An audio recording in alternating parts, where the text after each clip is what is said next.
Hey guys, wanted to tonight on September 11th, 2018, uh, on Twitch, the Chess Cruncher wants to honor the families that and the all that went into the building to pay. They pay the ultimate sacrifice, and I want to read to you what I wrote because I wanted to say it exactly right.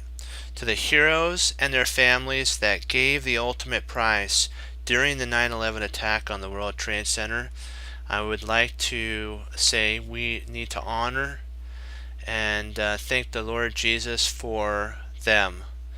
So, could we have 5 seconds of silence for prayer or for just remembrance of what they did for this nation and the other families that were in there that they got out? Okay, starting now.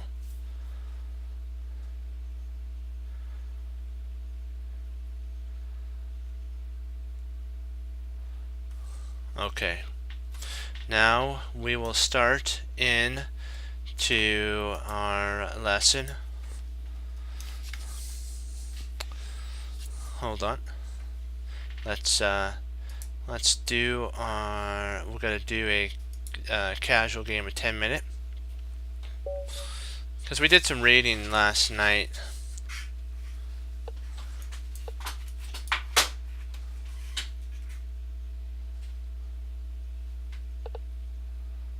And we're just gonna do maybe a little casual tonight, just to have a little fun. Try to mix it up, you know what I'm saying. There, I'm gonna play there, yeah.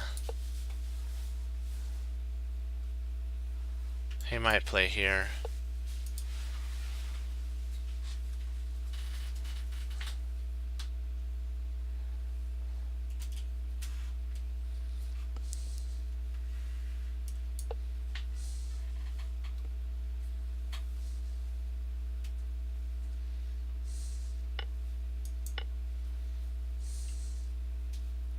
Probably gonna castle queenside now. That's what my idea is gonna be.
That's right. Yeah, this didn't work out too well. I think I blundered. Let me see. I gotta make sure. Let me see here. I know this was a good move here. So there. It takes. Retreats back.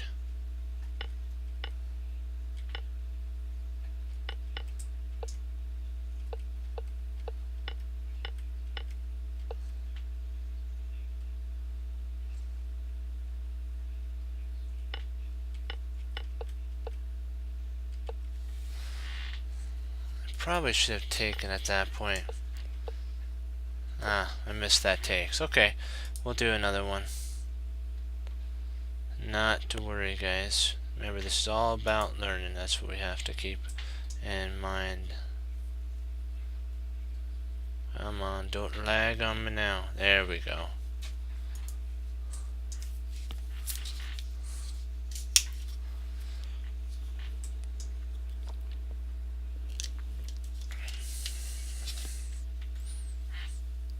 Do you have the cord? Cord. Oh, perfect. Okay, dokie. Let's see if we can't keep everything in accord with our plans. Okay.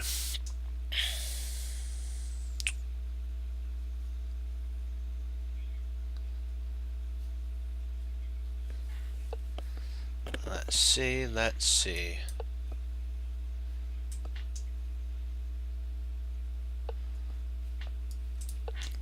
Let's just do our London setup. Do do do do do do do.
You have to sometimes go for a pretty good attack. Oops. Kaboom. Good job. Yes. Exactly. Try one more. That was kind of an idea I learned. Sorry about not having the chat on. That was an idea that I learned from Ginger GM. He talks about sometimes you could set that up, and also there's a setup in the London system, Play the London system, where you can do that. It's kind of an awkward setup, but sometimes you can get away with it if you get a pawn storm. I also saw it from a Leela game as well that Fox showed us.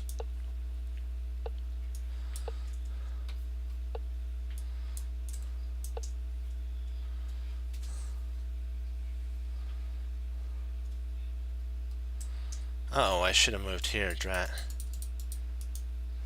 I almost had a reverse London. I probably should have played my bishop out. That would have been an interesting move. I would have been one move behind, though. He did the king's Indian for white. So I'm just going to castle and yeah, just play here.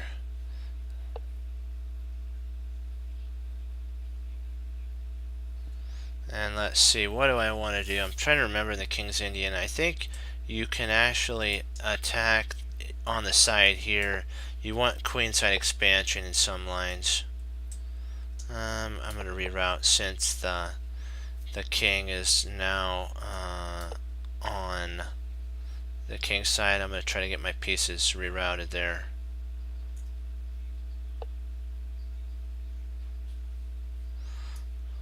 Now I'm going to see if I can't get queen d7 and then bishop h6.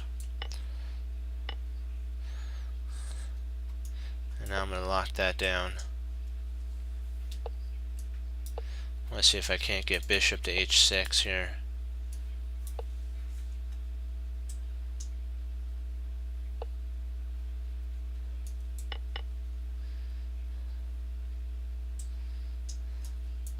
Now I'll bring my knight in, attacking his bishop. Okay, well, can't touch the pieces. Gotta remember, in a real game, you can't touch the pieces. So just think about it without touching. Okay, so bishop takes, and knight takes. Then I have a bishop skewer, which would be a really good outpost for me. So, do I want to do that? Then I can always set up.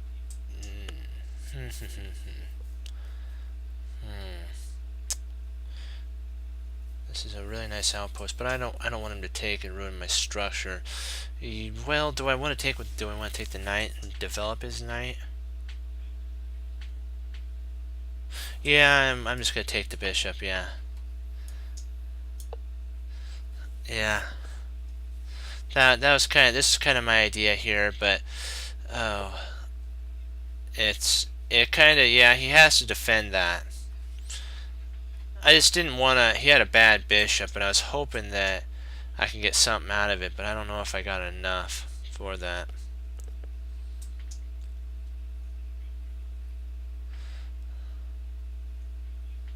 Let's see if I can't potentially infiltrate in here, maybe. I'll get h4, h5. Yeah, I'm gonna get h4, h5. If he takes, I'm gonna play pawn takes.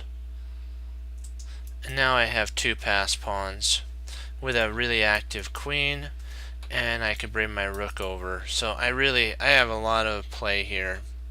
Yeah, I'm gonna say advantage to black, tremendous advantage.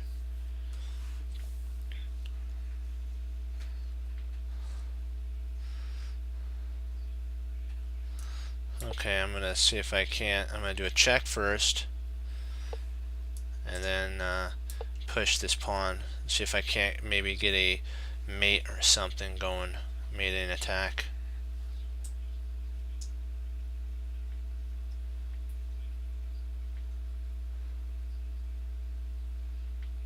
If he pushes this pawn, I just take the pawn with check. So that'd be a silly idea.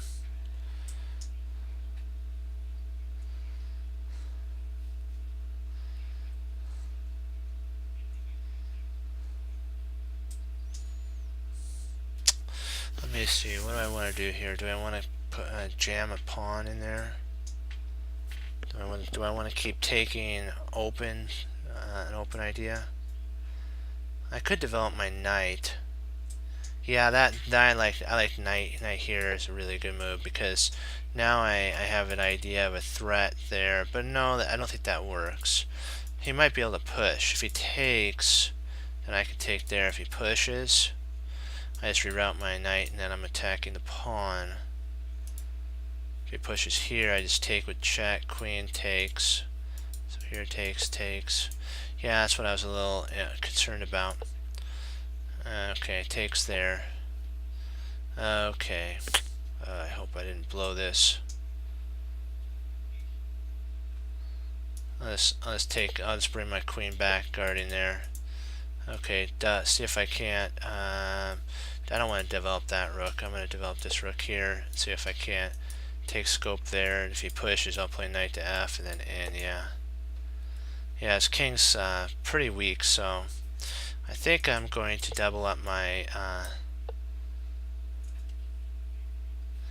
Double up or triple up rooks. See if I can't get a battery going here. I have this attack, so let's see here. Let's see. What do I want to do?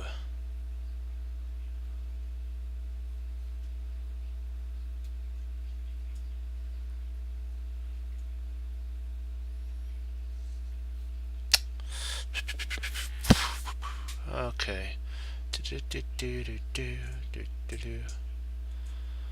Huh. I'm thinking if I push here, he would take. So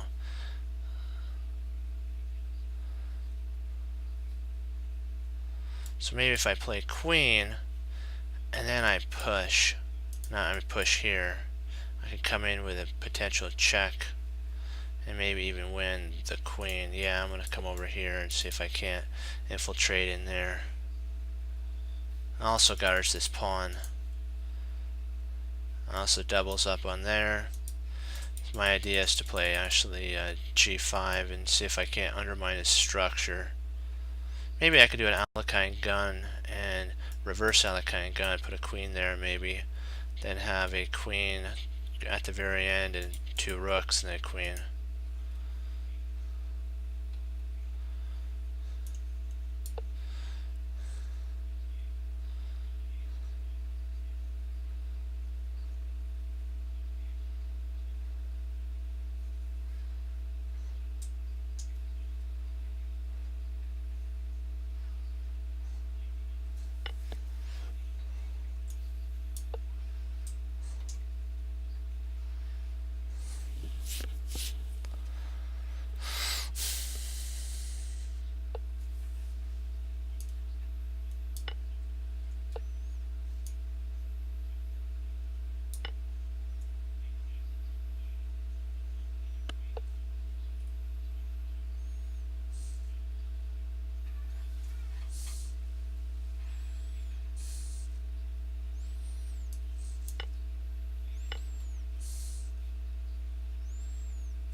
There.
I'm good. See, I'll show you what my idea back here was.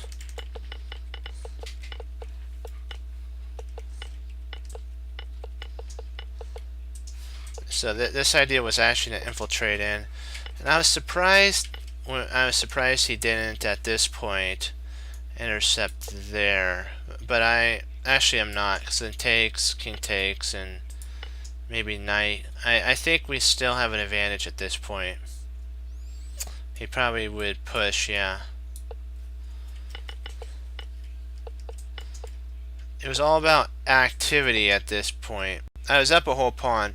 I didn't want to overextend these pawns here, and I didn't want to open up to allow the queen for protection. So I just kept this right here flexible, very flexible.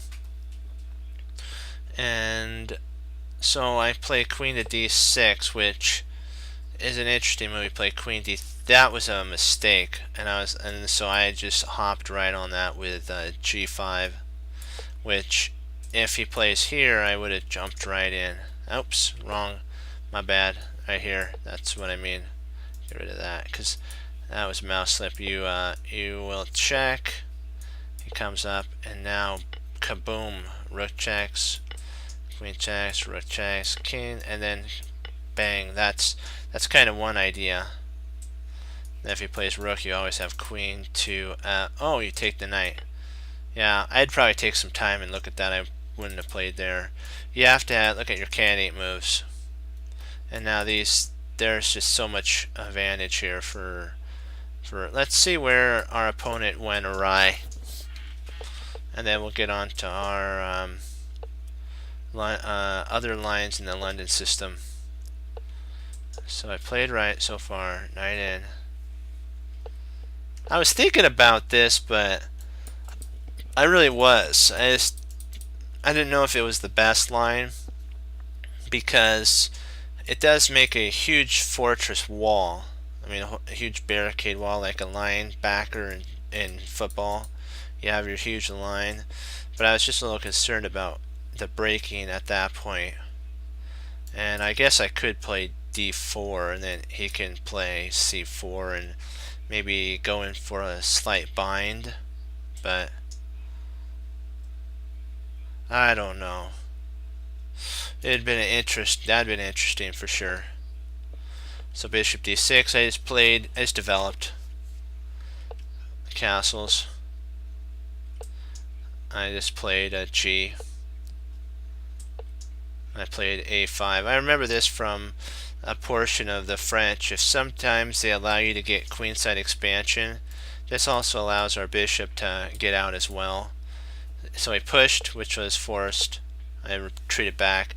And I remember from Gary's game that was in the London system last night or yesterday, that what Gary did was, when he got attacked like this, he shifted all of his pieces over to the side where the king was, even though kind of it looked awkward at the time. This is kind of an awkward move, but the knight is starting to flow over to the side of the attack, and he doesn't have his pieces developed on the queen side, so he still has a queen at home and a knight, bishop, and rook. My pieces are one move away. Oh yeah, h4, h5. That's right. Yeah, I like Harry for the h-pawn, but I'm trying to think of, chess grandmasters to name my pawns, like B for Banco, C for Magnus Carlsen, Carlsen, and I don't know what's a good one for D. If you guys know a grandmaster that has a good D that I could remember, I know I'm not Alekhine, that'd be A. Emmanuel Lasker, E is Emmanuel Lasker, and F is Fabi, and G is Gary Kasparov. And so I was trying to, I don't know, I was thinking of what's a grandmaster that has an D in his name. So if you guys have a grandmaster idea that is with that, I'll implement it into my pawns names. Then we can have like grandmasters fighting each other. That'd be funny. Like Alekhine is facing Alekhine. But okay, d4. Ding Lauren, that's a good one. I'll do that one. There we go. Forgot it. I can't believe I forgot. Yeah, he was for a while. I think he was number one rated in Blitz. So I should have remembered that. Ding Lauren. Yeah. So perfect. Now I have my whole, and I just have to get him down. I'm keeping H for Harry. I gotta keep Harry.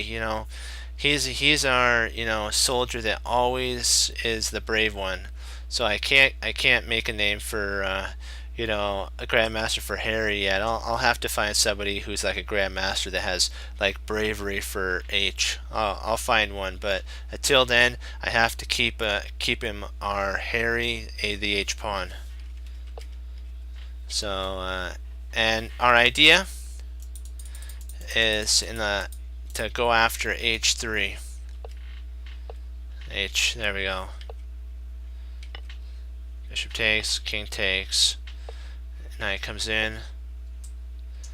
So I should have waited and played f4. I should have played Fabi f5. That would have been interesting. I took rather than that.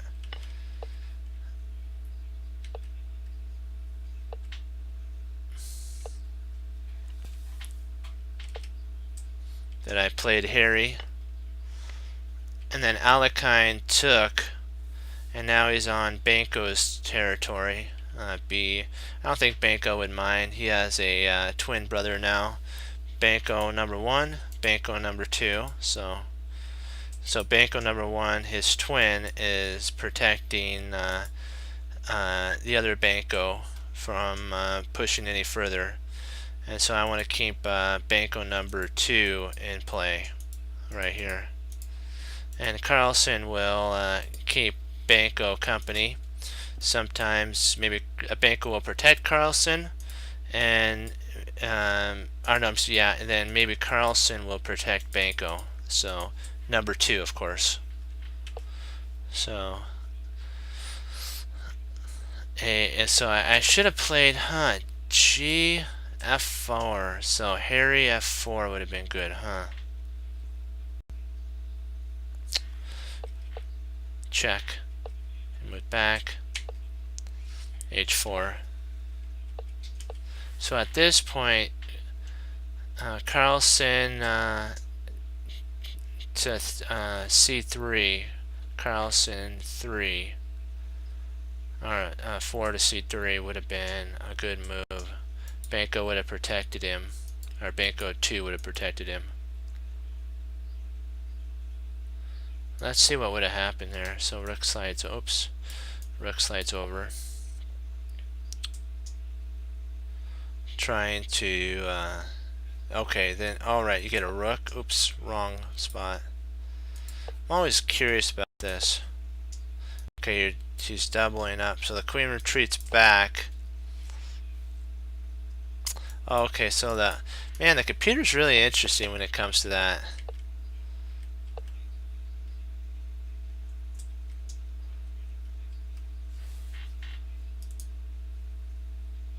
Uh-oh, are we lagging again? No. What's going on? Not the lag again. Not the lag. We were just getting ready to push Harry up the board. Don't worry, Harry. You'll get your time in the sun. You'll earn that Medal of Honor. Uh-oh. We don't want to forget. Okay, here. So H. What about that though? Oh snap! He could have just played there, and then takes. Oh wow, that's a powerhouse.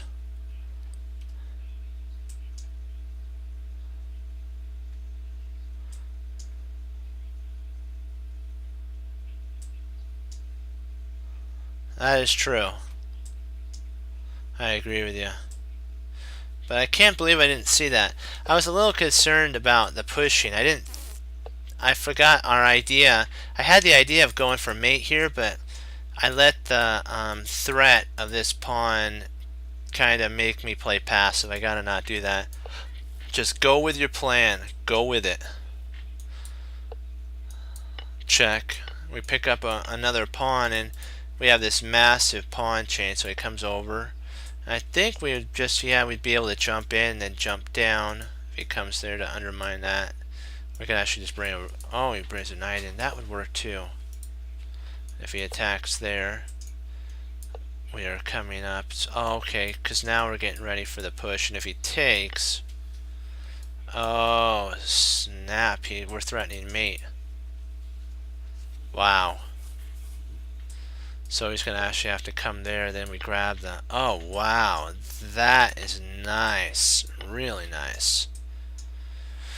Now, Carlsen and Banco number 2 are going to be the heroes in that game. They're going to have to support each other. It may be Carlsen 3 or maybe Banco 3. So it says king comes up. So Carlsen 3 at this point. So the rook comes to c2. And we get in. Because we don't want him to trade off. But what if we just pocket that? Oh, so I doubt the human would do that. And then doubling up rooks. And if he checks here, we just come over and we have to move, and if he takes, we come. Then we would check there. You have to come up, and then we can come over here. Now we got this pawn. If he plays up here, we just go Fabi to f6, and this pawn's going to fall. And maybe he'll push, then we'll take there. Well, no, we shouldn't take. If he pushes, we just check. It comes up, we take. Oh, nice. Okay, sweet. That's nice. Very nice. So we'll do our tactics. Not tactics, I mean, excuse me. We'll do our other lines. One second. One sec. Hold on.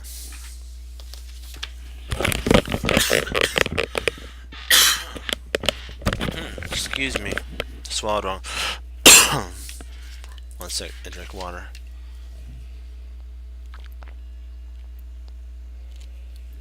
Wow. Huh. There we go. So d4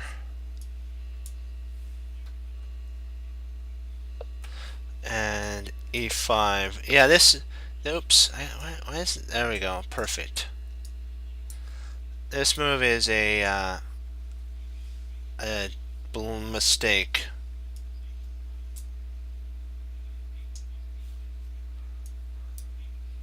Come on, don't lag him in now.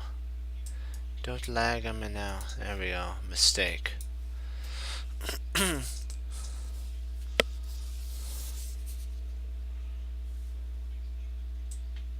That's funny. It's I hope I'm pronouncing this right. D-O-R-K-Y, Dorky. England Gambit.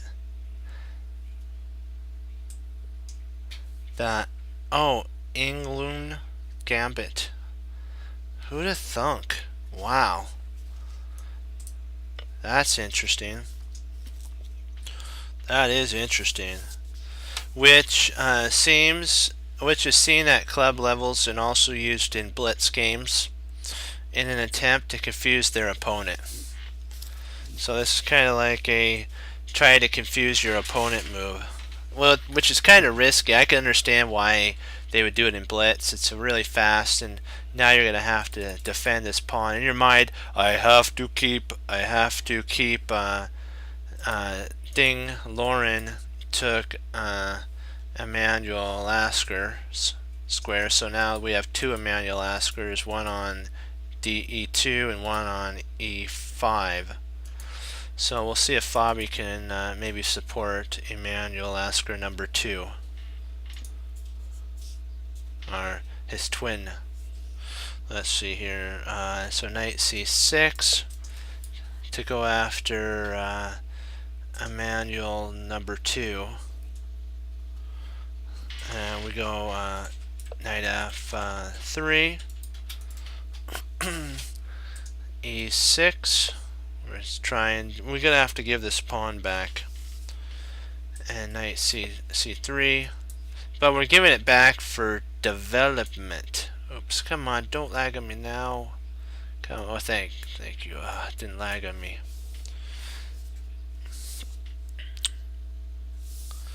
Oops! Let's go back here. There is another move that potentially.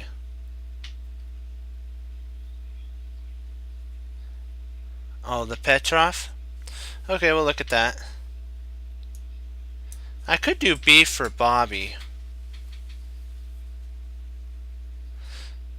Bobby Fischer. I think that I might maybe switch in between those, Bobby and maybe Banco. I haven't decided on B. That'd be an interesting one to do. So okay, so this is the Bobby Fischer one. Come on, load up. Come on, load for me. Yeah, the cool thing is, guys, they did the G90, or I forgot the name of it, but Gary's playing in it tomorrow at 11 Pacific Standard Time, and they're using AlliedChess.org as the board to go over. So that was really cool. I thought that was pretty nice. So Robert James Fischer, e4, e5.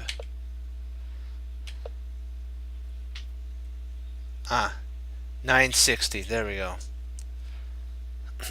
There we go. 960. Knight takes e5, and then this is more of the standard line that Fabi plays. Back and pawn takes, and then he plays the classic. This is actually the classic. There's I believe what Magnus played. You can play 3 different moves. I believe it's like bishop c4, d4, and knight to c3 are like the main moves. Magnus played c3, and then Fabi took, and Fabi got this position here in his game against Magnus in the Sinquefield Classic that was worth 20 points. So it's very set up like this. Bobby went for more of the classic line, the Russian game classic, or the Petrov classic. You can say whatever you'd want on that. All depends on how you feel. So basically there's, yeah, you could do that. Alright, I believe, isn't there's also this line if I'm not mistaken, and you then could trade off, and this is more of a drawish line if I'm not mistaken. I have to remember the Petrov has a lot of different lines. You have to make sure you're not walking into a drawish line though.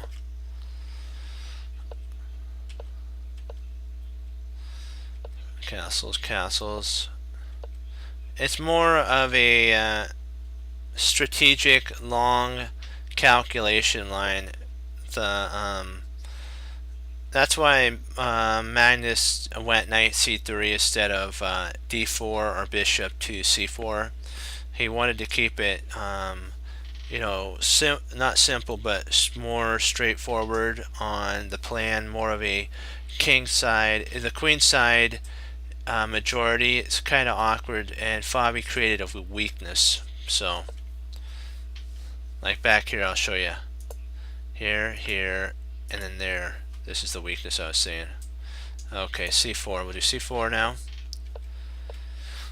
So just development.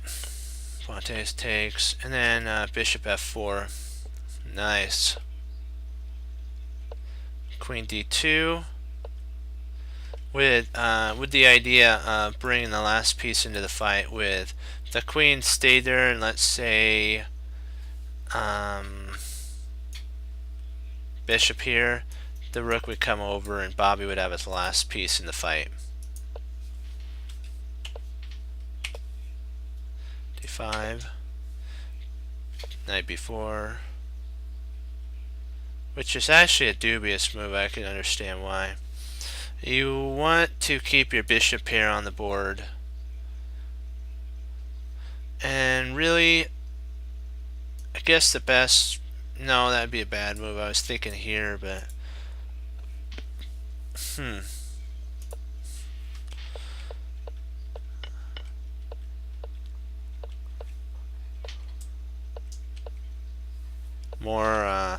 more strategic is what the computer wanted.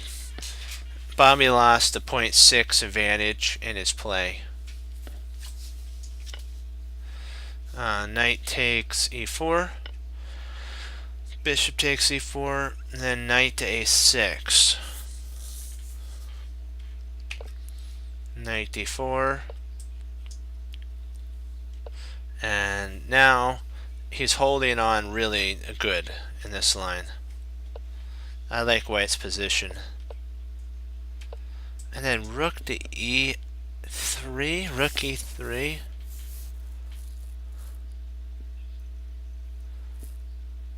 What is I don't really see really the, I guess Bobby's gonna want to do a rook to g3 and then that, but that can easily be parried.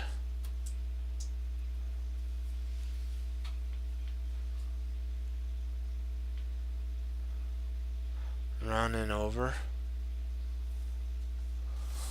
Oh, rook up and over. Oh, gotcha.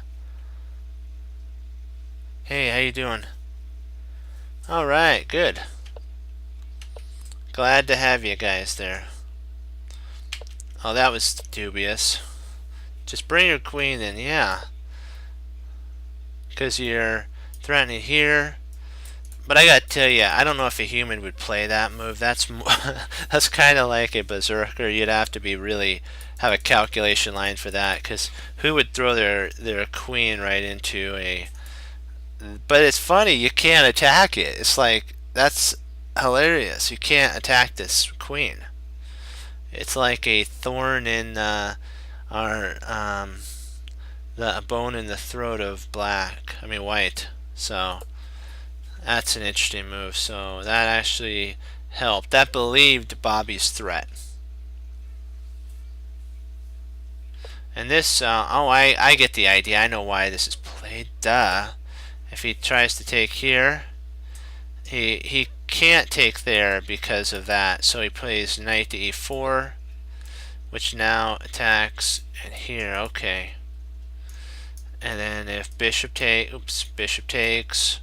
Queen takes, king to h2, and let me see here. This is still under fire, so rook e8, and black's fully developed. White has awkwardly placed pieces. Interesting, to say the least. But that's really deep. That's like you'll have to be okay to be down a whole pawn. And I don't know if. A chess player would go into that line. That'd be pretty hard to find unless you've studied the Petrov classic line a lot of time in there. So queen e7, queen to d6. I mean d4, not d6. It would be d6 for black, but we're doing white, so it's d4. Bishop takes, pawn. Wow, black allotted himself to have doubled fobbies. Fobby h7 and fobby f6. So knight to. Okay, he's trying to outpost. So potentially, maybe. Would he want a bishop? Would he want to put the bishop there? Oh, wow. So he's trying to. He wants him to trade. And therefore, at that point, you can take back with the pawn. And you still have that attack. Black's all locked up. Well,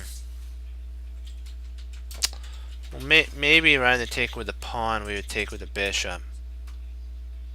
I think that might be. Why would we want to fracture our structure?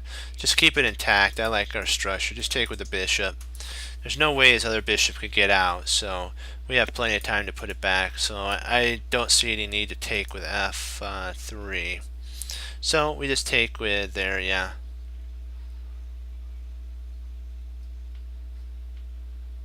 I'd rather do puzzles. Yeah, I know. But remember, you have to go over games. That's puzzles actually have come from the games. So I know it's slightly boring to go over them, but you remember that's how you get better. That's how Fabi and Maurice Ashley, Yazzer, and Jennifer.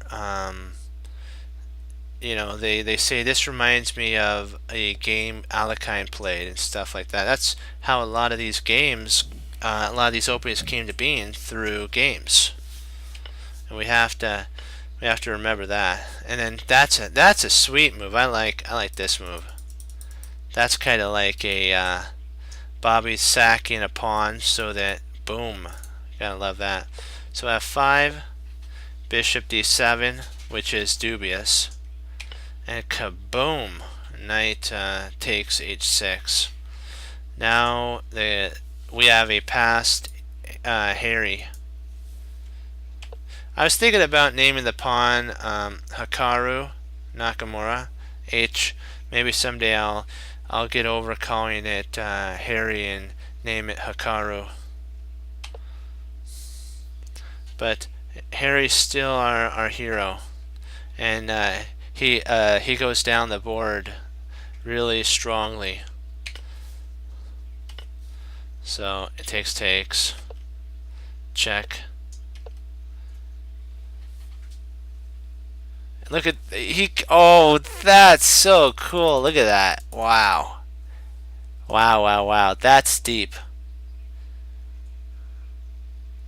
Oh, one boom is taking, and then kaboom is when you do a stellar move. I like it. It's like boom is like just taking, and then kaboom is when you take something with furiosity. It's like you have a plan. You're going kaboom. And he resigned here. Nice game. Bobby really shook him up with this move here. This bishop check really messed his opponent up. It's a nice game. If he plays there to hold, you can actually take. Pawn takes.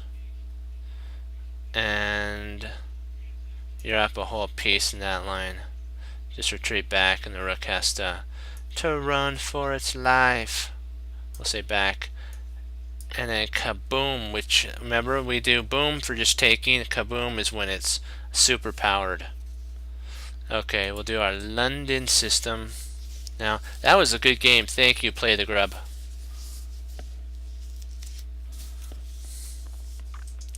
Okay, rather than E7, you can play a couple different lines. You could play D6, which is a line also. And if we played D6, you would just take, and then bishop would take, and you'd kind of have a black would be down a pawn, but he would have massive development. So for compensation of a pawn, he would have huge development. And there's also bishop to hold on, what am I missing here? G4. Let's see, after D, pawn takes.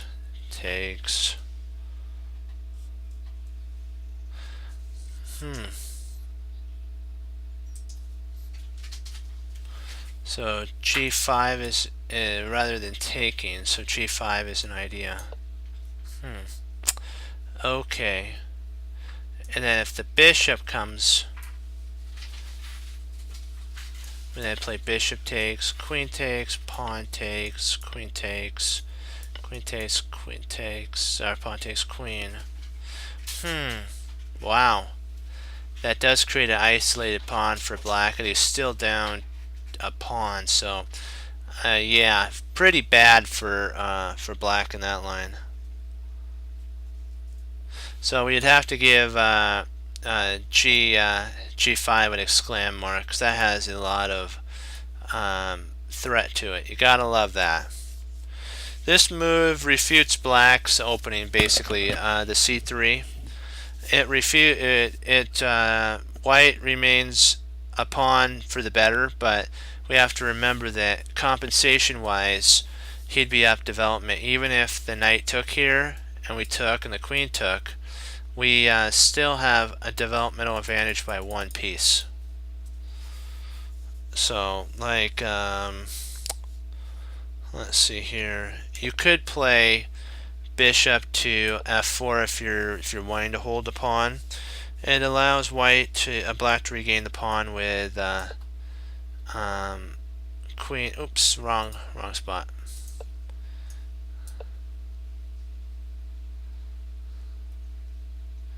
Because we then have to retreat back, and then we take there.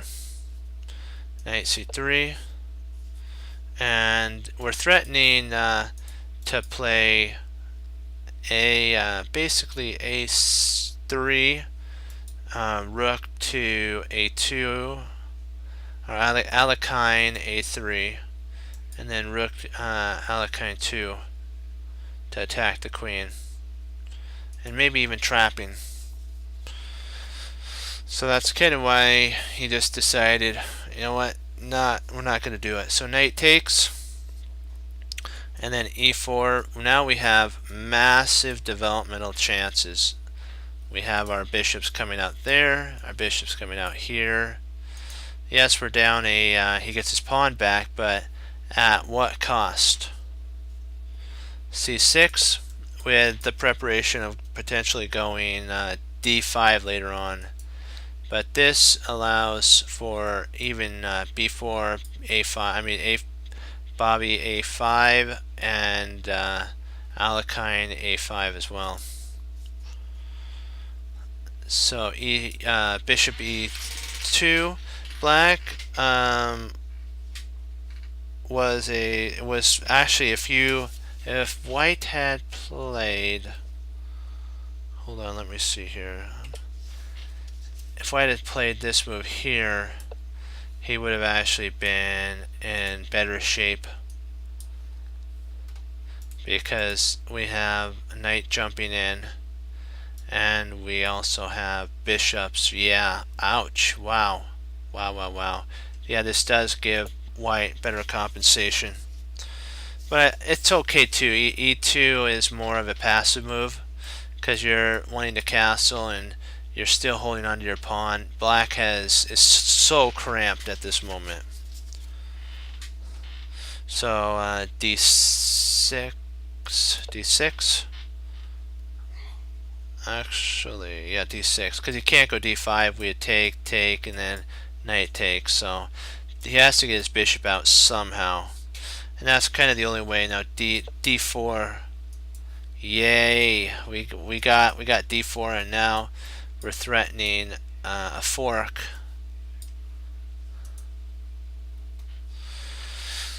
He's trying Hikaru, or actually we still call it Harry h5, and that's a dubious move.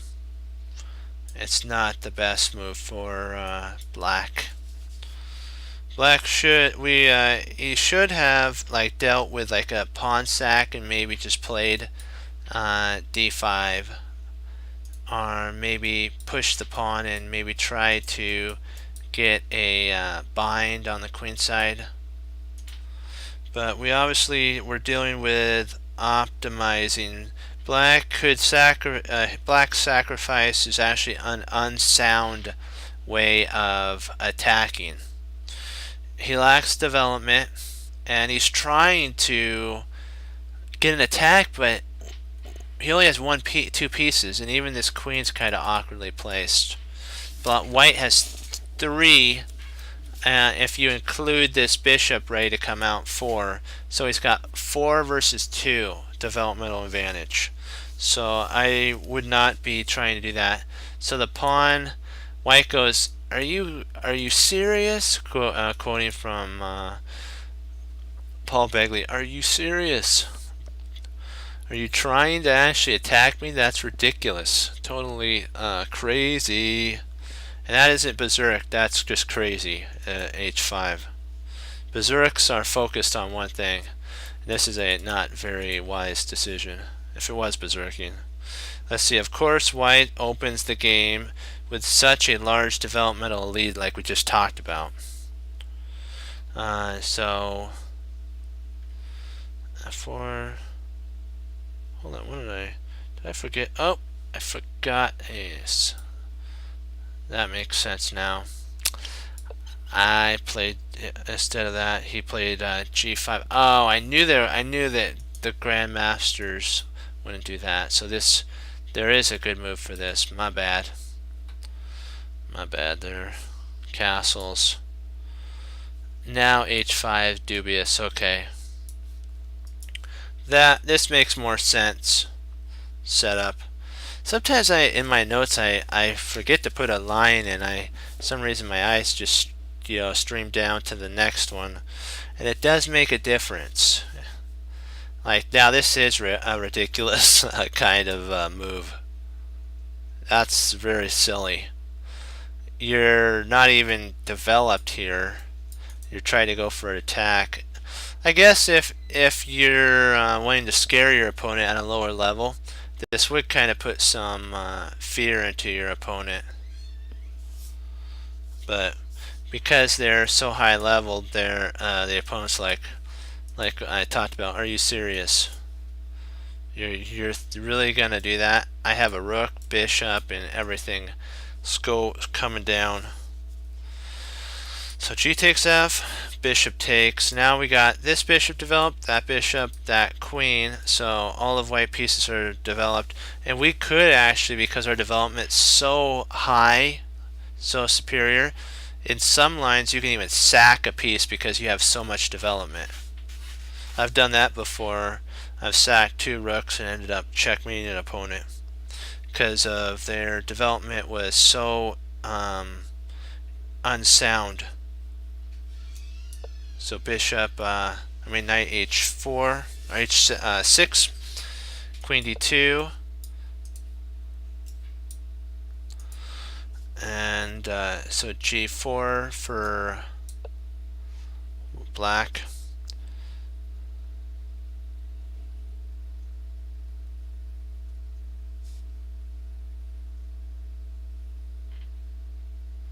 g5 to attack the queen.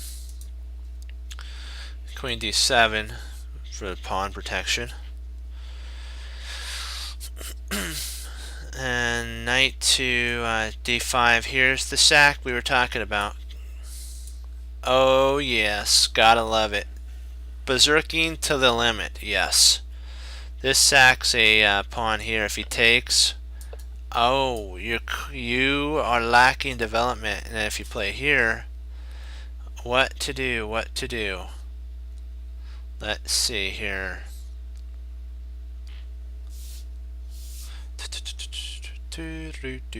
Oh, we just take. Intercepts there. We just take, and we're gonna pick up a piece. So yeah, that was a sweet move. Very sweet. So he has to kind of get out of dodge and play knight to g8. Wow, so undeveloped. Yeah, we already talked about this move here. If takes, this is a double question mark. We got to go through the line. B, knight intercepts. C, and then C takes, and it's a nightmare for black here. This is a total nightmare. But sometimes you're stuck with what you got. So a5 is played here for. It's an interesting idea. I don't know if it's the best though. There's a more tricky move. Well, I'll put a move in first here. C takes D, which is actually a mistake. This is a mistake here. So you don't really want to. He went a little too aggressive. So we'll check what white's best would be. Let's see. Knight to E3 is actually the best here. It's kind of.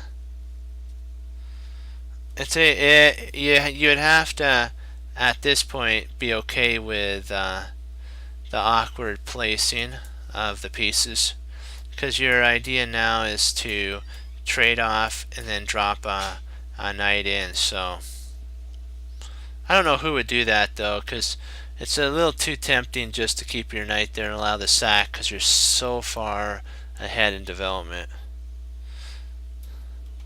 He says that there is a more the move he played was basically the end of black's position. There is another way of holding.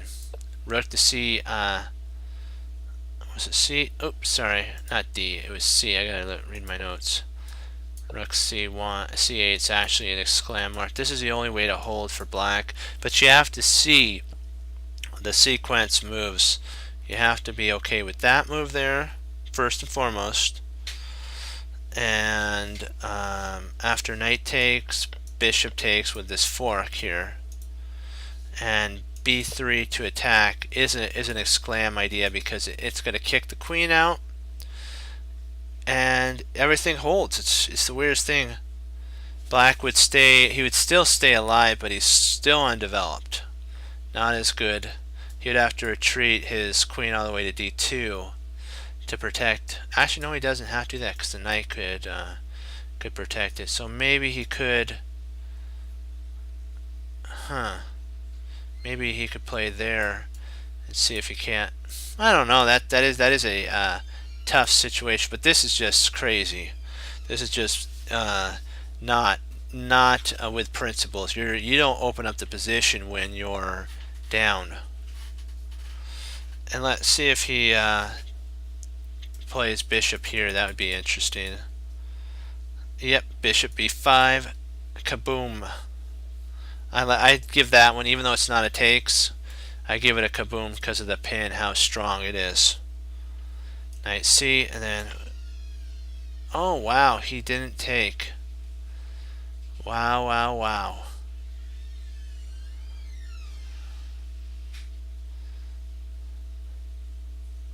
Maybe it's because of that, but I still like that move. And if he takes there, pawn takes. Okay, I think that's the reason why he didn't do that. Okay, that makes sense. He would have had a counter strike with, if we take it here, he would have had counter with b6. Okay, that makes sense now. Queen a4, that gets out of the counter attack.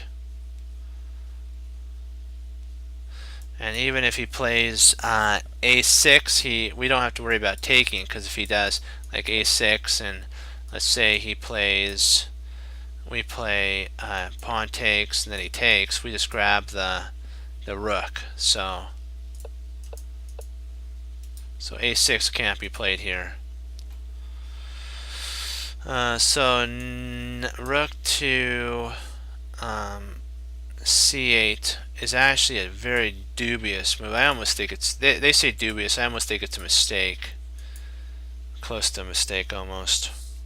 He takes.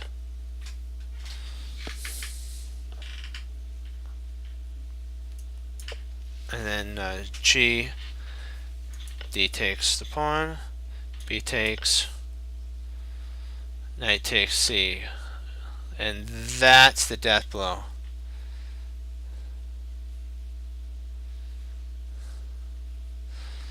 Maybe we'll have to check that line out, Fox. And hey, how you doing? King f, and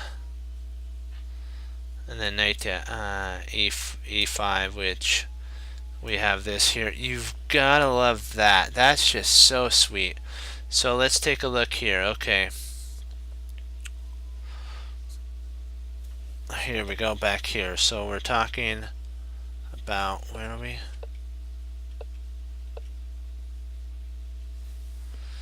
Oh, I know why. He could just take here. And then we take there.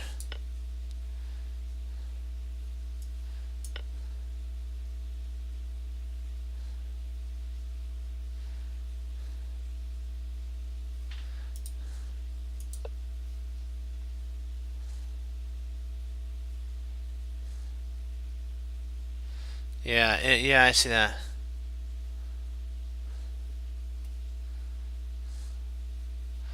That makes sense. That's why he moves.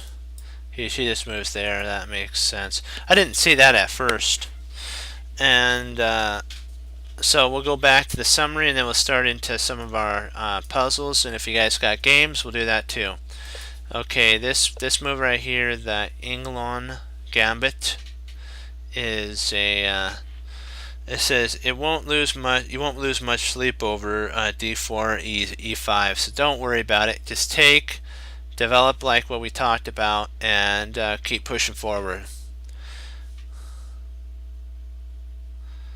Oh, wait a second. We got one more line to go over. I knew I forgot a line here. Okay, forgot one line. This loses right away here. after rook c8.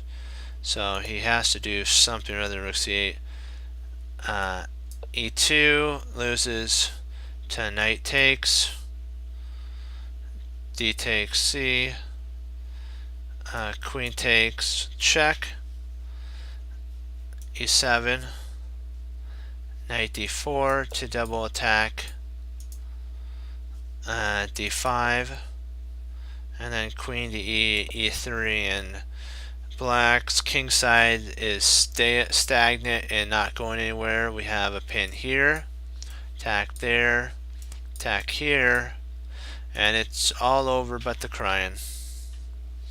Okay, so don't worry, but what I'm trying to say is don't worry about this move here. Just take it, play your game, develop, even if he plays here. Develop, and at the right moment, just open everything up, get your pieces out, and go for the KO. Okay, I'll be right back, guys. You can look at this, and I can't wait. We're getting into the next chapter, chapter 10, unconventional move orders, and then after that one, we're done with Play the London. We'll have to go into some of the French with John Watson. We'll work on that. That'll be fun.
You have two games. Oh, one with the bird opening.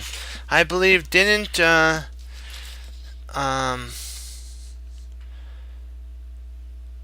think it was Alexander played that move on Wesley. He did the bird opening.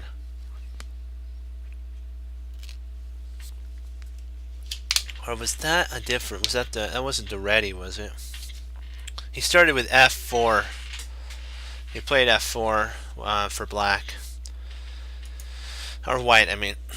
He played F4, and Wesley sat there for a little bit of time wondering what in the world. Oh, I gotta tell you, Fabi Fox, did you get to see the 960 with Gary Kasparov?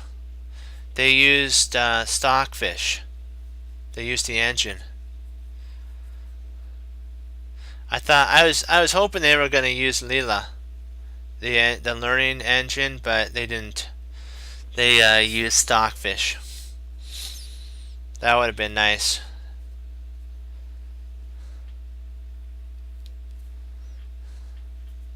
Wasn't that cool? I was like, they were doing that, so that was really neat. And Maurice didn't have any. Yeah, yeah. I think I. That's what. This is the move that uh, Alexander Artichoke. As a choke, or I'm sorry, I don't know if I'm pronouncing his name right, but he says he actually played this. His first move was F4.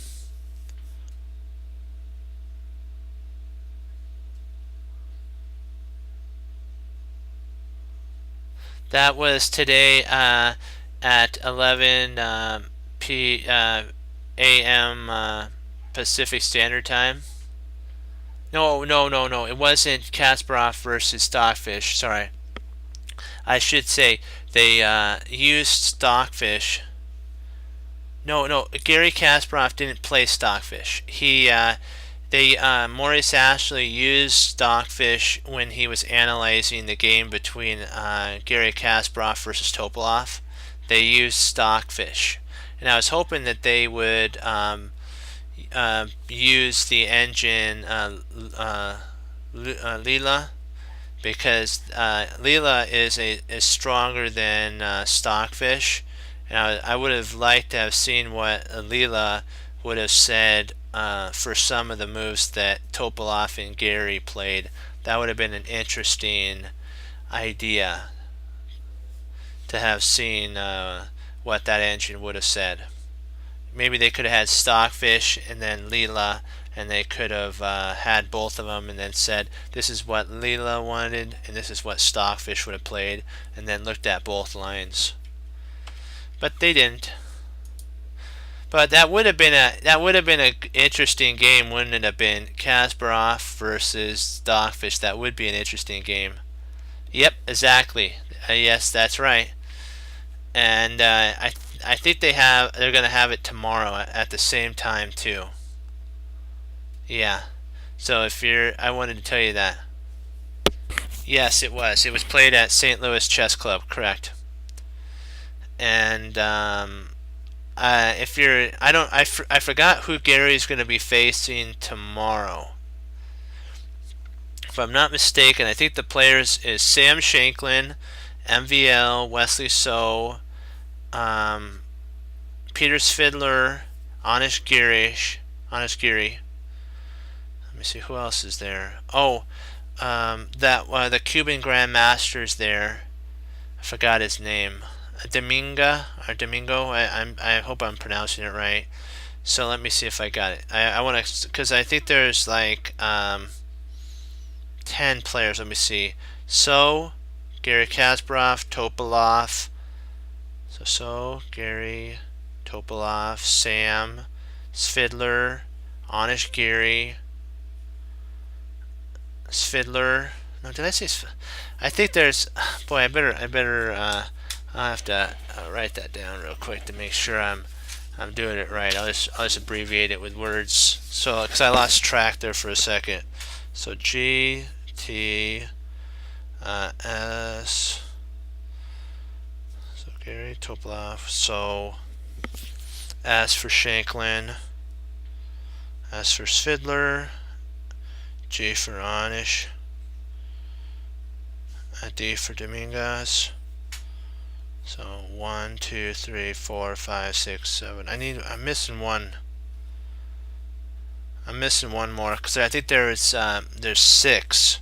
There's 3 tables. Trying to think who else is playing. So Gary, Topalov, Sam. Oh, MVL. That's it. There we go. MVL. There's your 6 players. So Gary, Topolov, Wesley So, or I should put W. Wesley So, Shakelin, Sam Shakelin, Svidler, Anish Giri, Dominguez, and MVL. Those are the players that are at that. I got it. I just had to write it down. For some reason, it was like I was saying the same names twice. Yeah. Oh, Nakamura's playing. Nakamura. I knew I forgot. Boy, there has to be another. There must be 8. I'm sorry, guys. I forgot all the guys. I must have not all the guys. I'm missing one person, but just trust me. Watch it. It's really interesting. You'll get to see the world champion, former world champion Garry Kasparov play. So you got to be there to watch that. You don't get to see that every chess day. Okay, so knight h5, knight d3. Yeah, I'm talking a little bit here. We need to get back into chess a little, But I'm just trying to push that because you don't get to see Gary every day. You know what? I know I said that again, but I mean you don't get to see that every day. So if you want to see the world champion, former world champion Gary, go there. It is. Yeah. Okay, d5. Okay, let's see what is. What's Stockfish's idea? Is it expansion in the center? So g4. So remember what we talked about. Principles. If your opponent attacks in the center, go to the wings for an attack. That's what Leela did.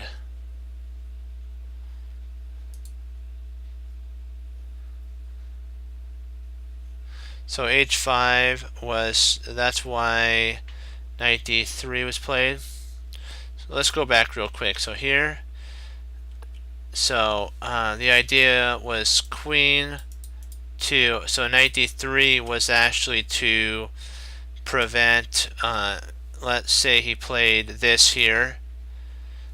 This was actually to, if that was played, so that he wouldn't get that threat. Oops.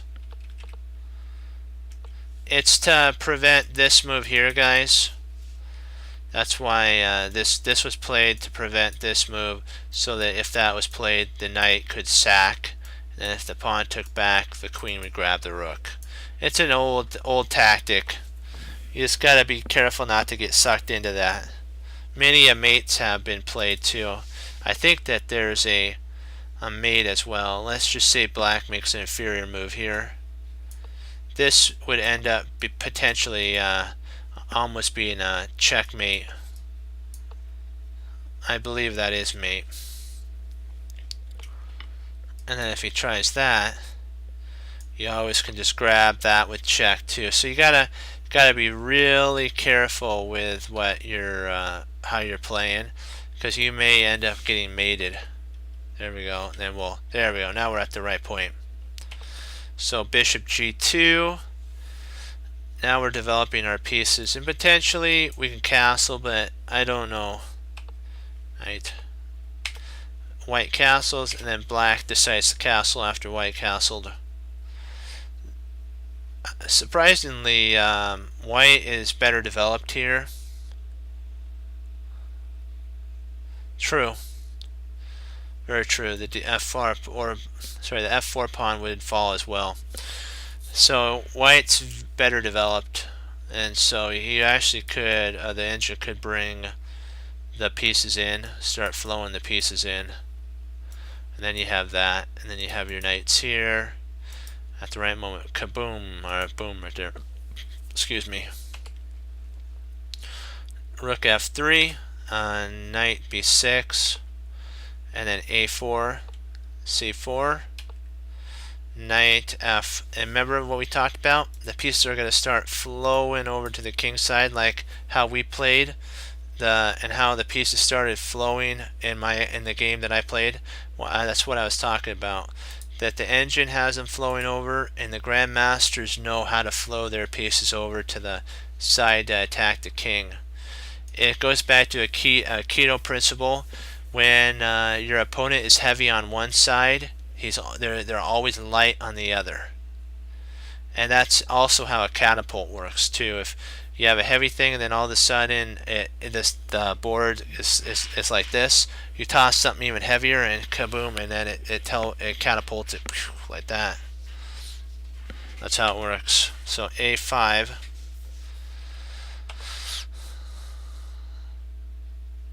And then bishop comes in there, queen comes up. Now all of our pieces are developed. Black's cramped, has no basically flow. The bishop's attacked. Pawn takes. Wow. That's impressive. What's the idea there?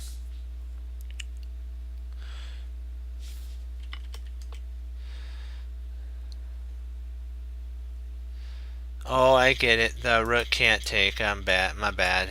The queen would take there. Okay. That's why they blocked that. The pawn can't take here because we would win the bishop. And would be threatening mate. So pawn takes. Bishop takes knight. Rook takes. Bishop takes rook.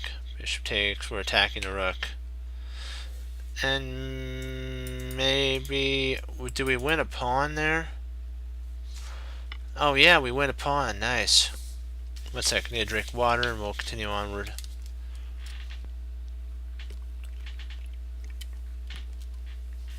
It's good water. Especially when your throat gets dry from talking. G6. Nice intercept there.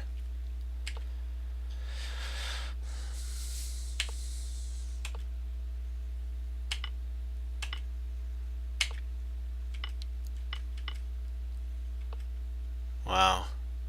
It's great days.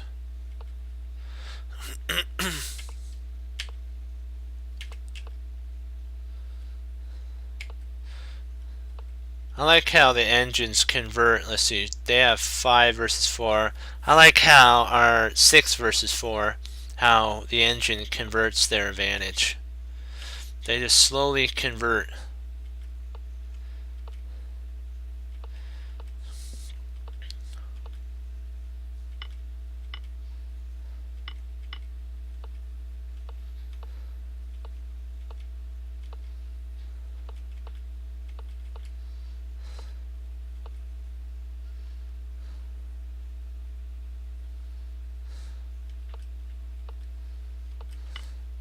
Kaboom. Now the pawn's going to go up the board. Now we're going after that pawn. Now we're going after that pawn.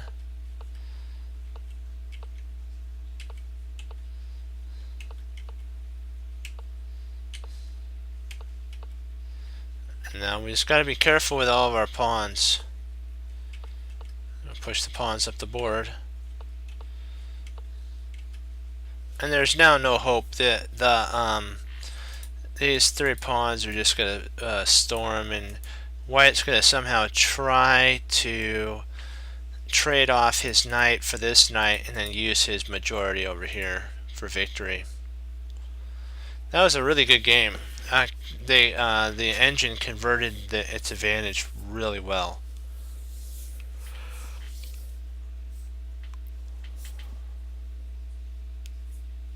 So you said you had one more game?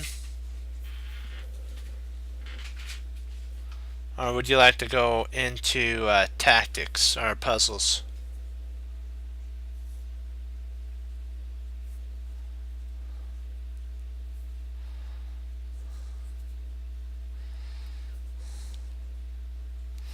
There we go.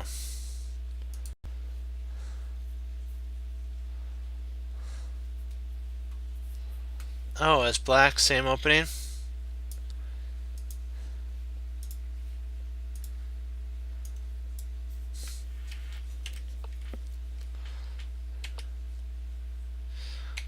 G3, okay. Okay, we'll go over that one.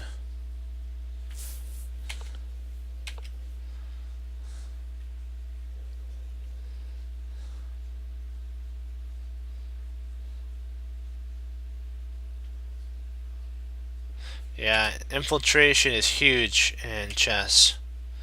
Castle, C4, D5, C takes D, B takes D. Oh, knight B, D4, pawn takes, rook C8, knight BD7, BD2, rook C A3, and then the knight goes back. A5, knight, push the pawn.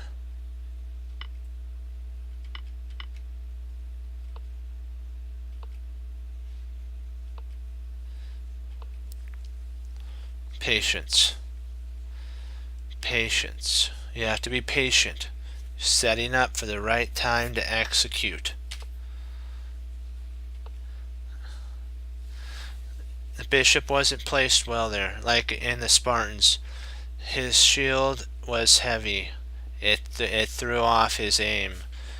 His helmet he couldn't see through. His sword was out counterbalancing, and so it was King Theonidas, and so he had one throw,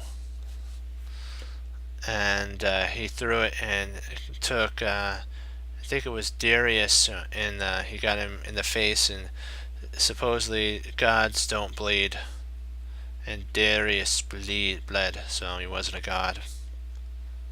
Almost got him. That was what was told in the story. So C, rook C7. It also goes back to Lord of the Rings when Gandalf tells, I think it's Pippin. Pippin says, "Why is it so silent?" It's the silent before the storm. That's kind of what this game reminds me of.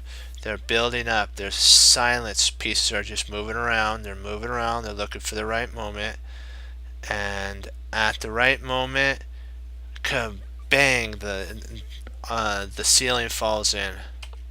So H6, or the blitz happens. Knight D6. Okay, D6. Okay, takes. Rook takes. See, now it's starting to heat up. You gotta love it. Oh, nice. We have a reversed Alekhine gun. You gotta love. That's nice.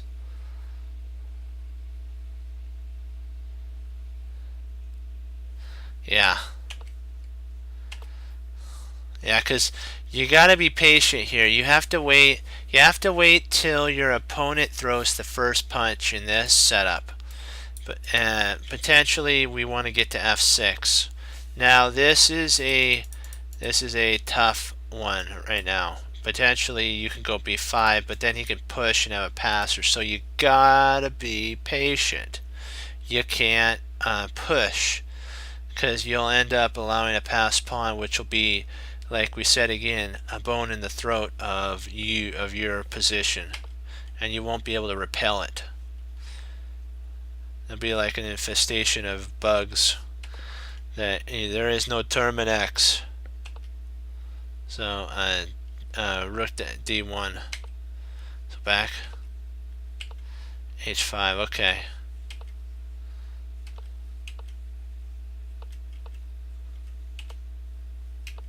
Queen D8. Boy, this is kind of interesting, isn't it? This is kind of funny. You were right, Fox. This is funny. The engine waited till white locked down the entire position before it's going to do anything. Oh boy.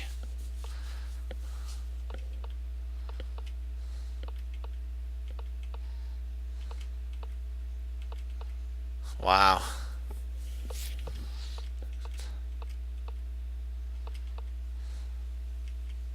This is actually a really nice move because you're taking advantage that this can't take because of check there. And then when the king comes up, you could actually grab that. And potentially you could pick off a pawn here.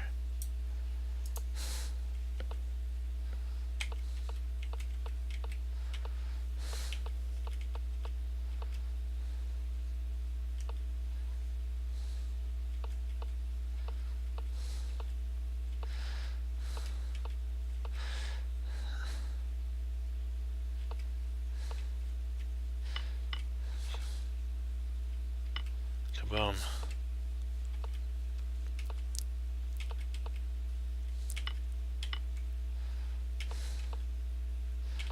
Yeah, in some Grandmaster games, they're all based on move sequences, and if you play the wrong move sequence, let's say you've done this move back forth, but you play one wrong move sequence, it changes the whole position of the board.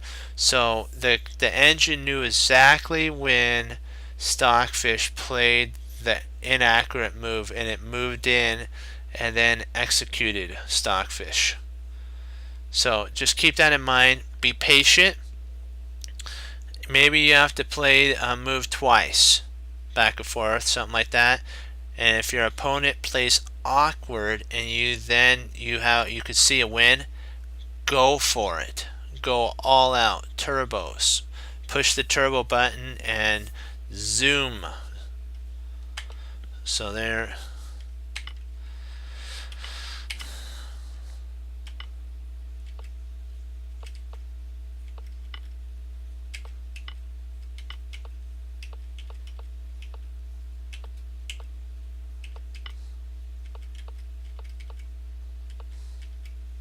And there's no way to stop. You're gonna play in here. You just come in. Now you stop this. There's no way for white to stop this from happening now. Okay, we'll get into our puzzles now. That was a really good game of patience, waiting for your opponent for the right moment to make that one inaccurate move sequence, and then going for. Oops, wait, I have another game. Sorry, I'll do yours. Play the grub. Hold on. And then we have to do puzzles. Do a couple puzzles. Do do do do do do do do do do do. I'll put it into mine because we already went over this.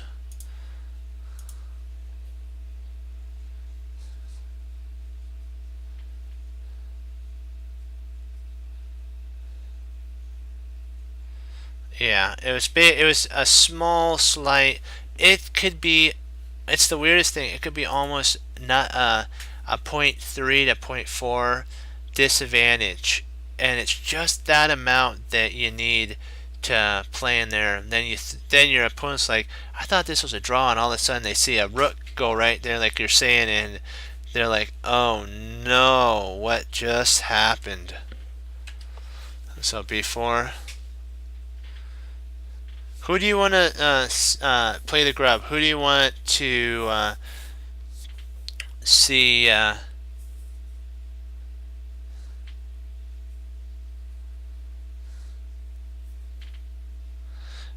Which side do you want to see it from? Oh, from Sergi. Okay. So E5, knight F3.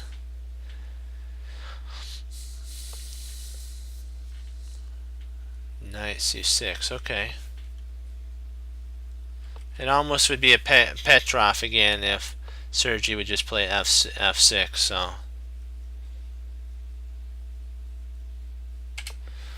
So, C6, knight C6, and then the bishop, oh, Roy Lopez. one of the oldest main lines. This also is a blunder, so that you're gonna end up picking up a pawn. So you're not gonna win the pawn. And then the king can't castle now. So this is a problem. He's gonna have to move, lose his castling rights. I guess he could castle, but it wouldn't do good. So he can't grab the pawn. If you wonder why he can't, oh, he did grab the pawn.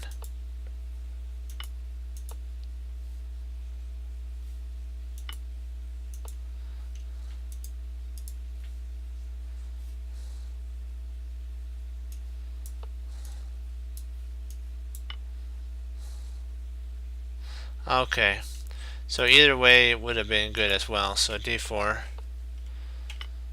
bishop takes.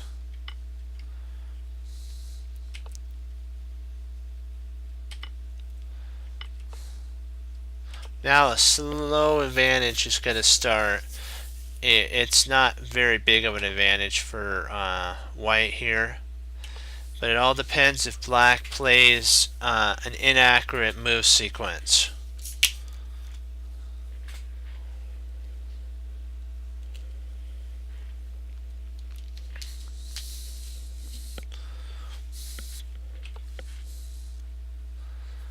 Knight e3, e4.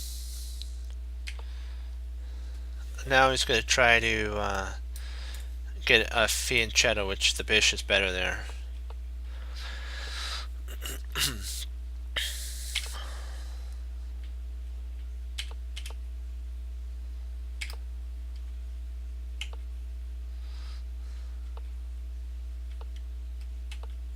And now, see how Karyakin got all of Sergey got all of his pieces into the fight. All of them are now developed, and they're eyeballing the king. So, and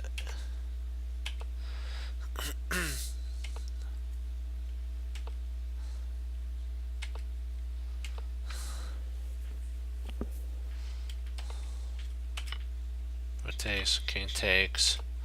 Check.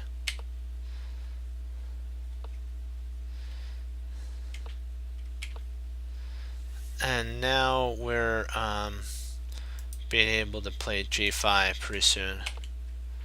b6. Knight f g3.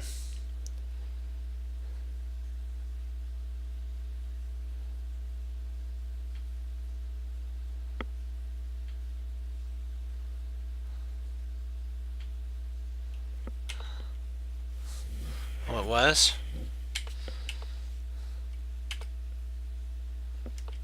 If they had a dubious move or an inaccurate move.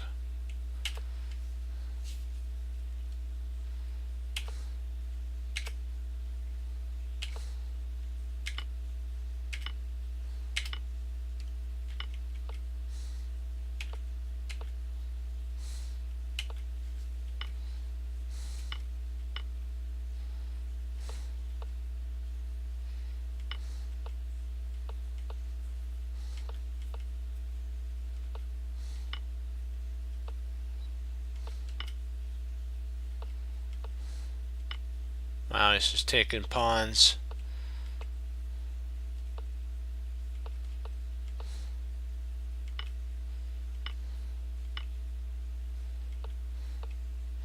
Wow, just totally crunch.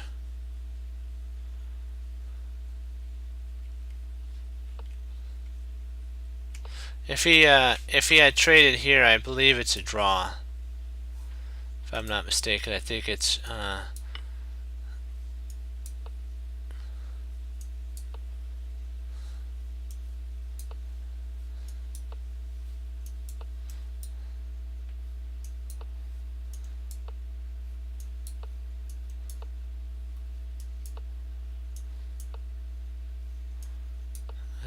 a draw at this point. Oops, one sec, gotta turn off the engine. We don't want engine help.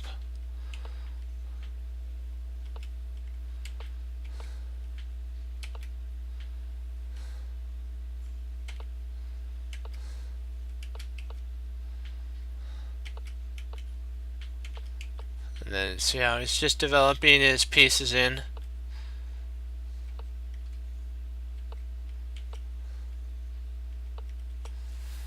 He missed, it looks like this loses, but it actually doesn't lose because you can just move your king over attacking the rook. If he takes here, you take there. Now you have two passing pawns, and at this point it is better for white because one of the squares that's going to be queened on is the same color as his bishop. The other one's the same color as the other bishop, so it's going to be locked down, and then you can maneuver the king around.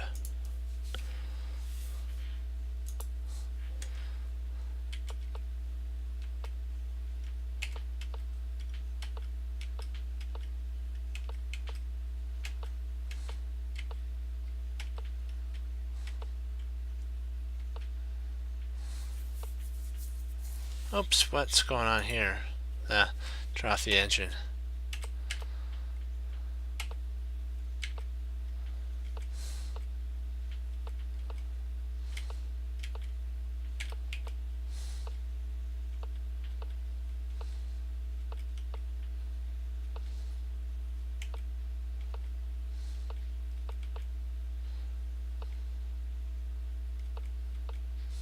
The Lucinda almost.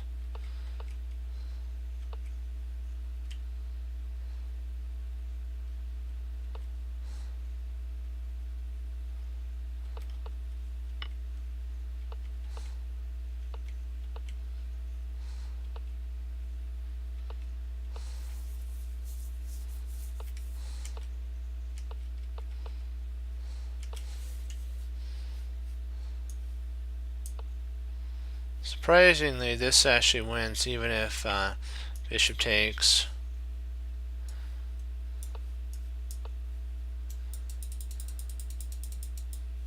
That's gonna queen.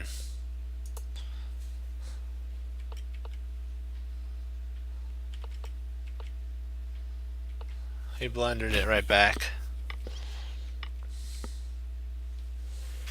Still winning for white though. So the rook can't hold both sides. This is going to end up, it's on the same color as the queening square, so if the rook came over here, the white king would just do that. It takes. If he tries there, we can actually play up here. And then let's work it out to the very end.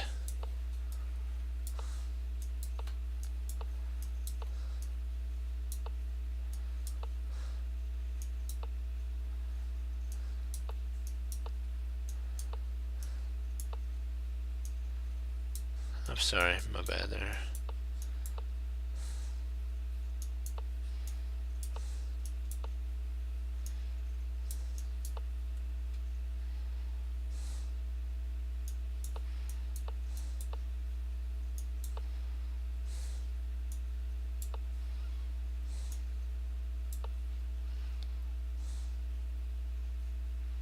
Actually, more likely here.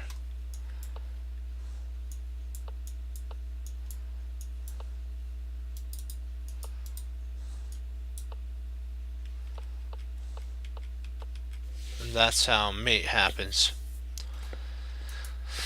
Okay, hold on. Let me see 1 second. Let me make sure the speed's going good. Good, okay.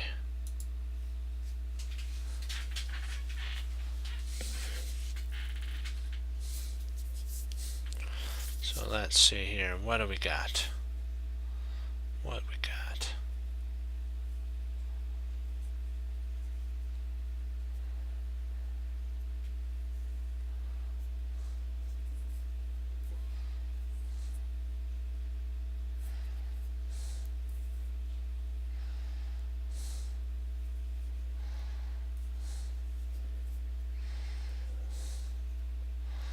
So knight takes pawn. Okay.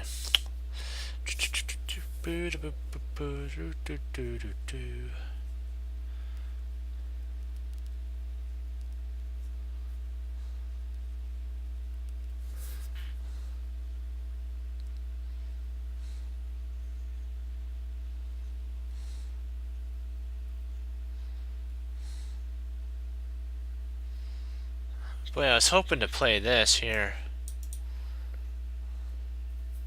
I'm hoping to play rook d6.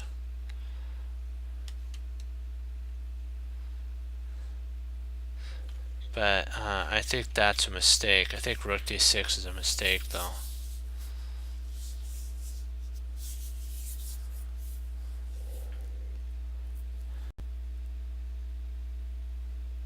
Okay, not a problem.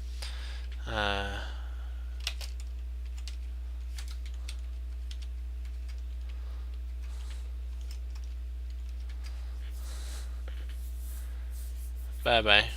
Play the grub. Have a good rest.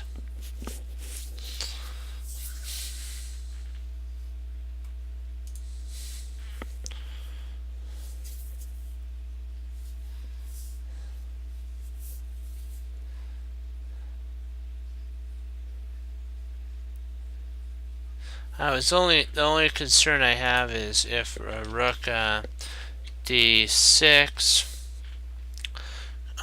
queen takes d6, bishop takes d6. Maybe it is bishop d4, queen takes d4, d takes d4, or sorry, c takes d4, and then bishop takes f8. I believe that's the line.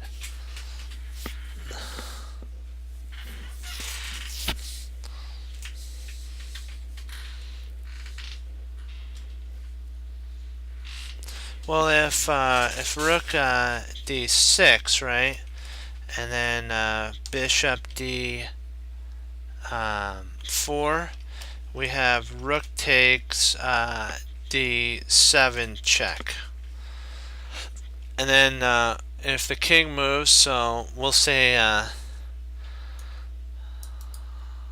copy and paste. We'll say that the king moves.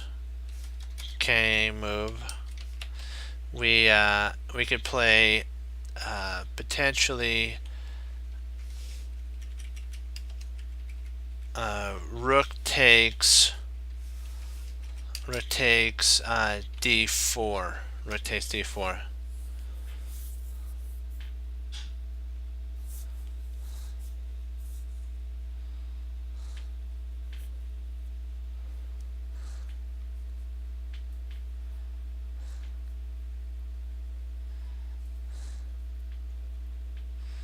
So rook takes b7,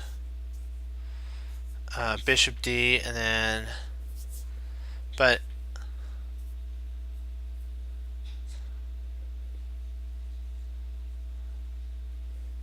yeah, because this is the idea that I was looking at here. Here, there, bishop takes, or bishop right there, queen takes, pawn takes, and then bishop takes. And we should be up a whole exchange. We should be up a dark squared bishop. What do you think? Yeah.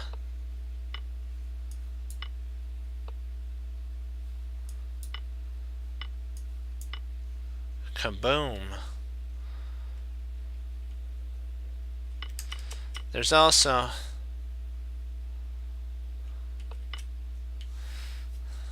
I think he just takes here.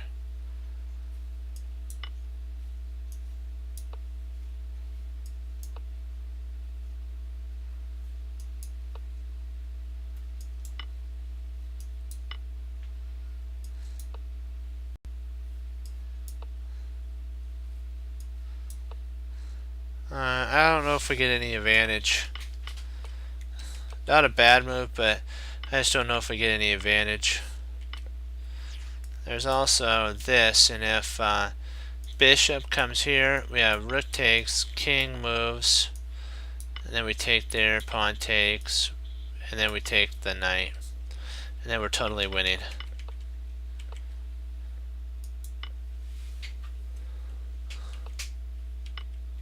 So takes, queen takes, bishop takes d. Oh, you're talking about bishop queen there. If we did that, you would take there. Queen b1 is that's why bishop check is forced, then bishop. Yeah, and then he'd have to play queen there. And you'd have a discovery, but just one. And it'd be a drawn. It's weird. It'd just be a draw. Peculiar for sure. But that is an interesting find. I didn't think about rook takes in that line. Huh. One sec, let me check something out. Let's see how we're doing. Okay, good, good. Okay. Nice. Okie dokie.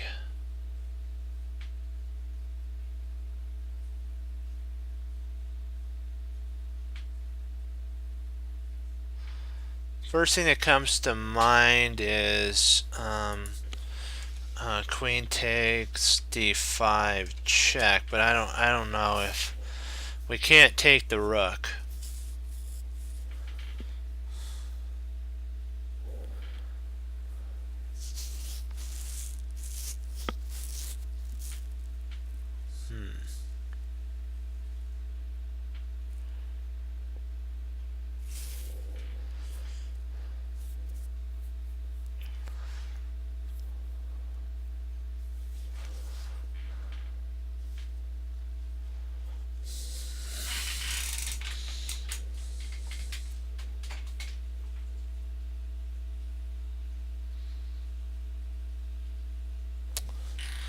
Trying to figure out how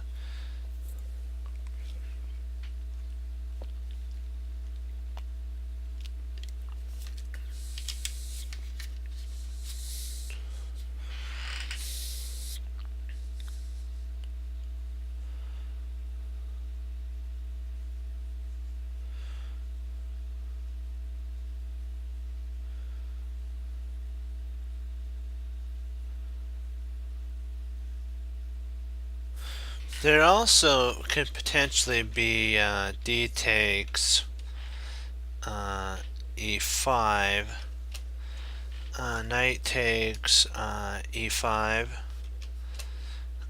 queen takes d5 check. There's that too.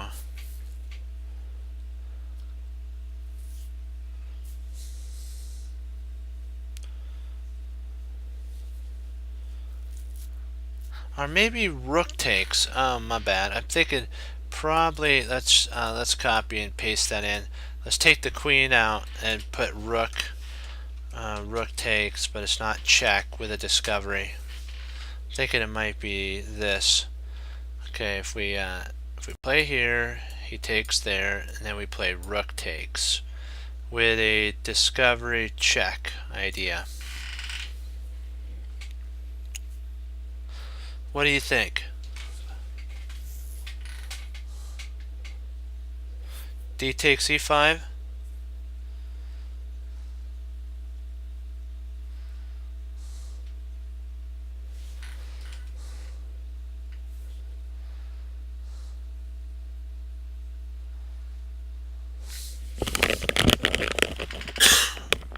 Excuse me. What do you think?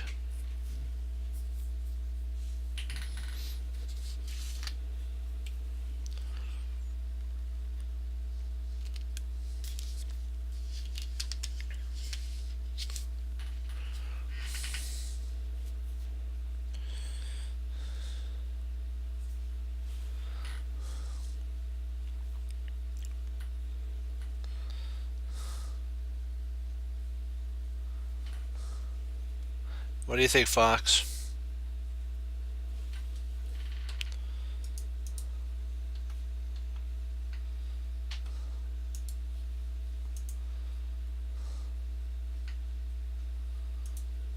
You think in this line here?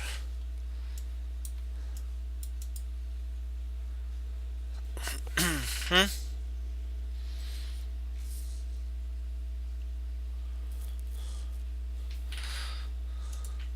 But what if we play pawn takes? Pawn takes e5.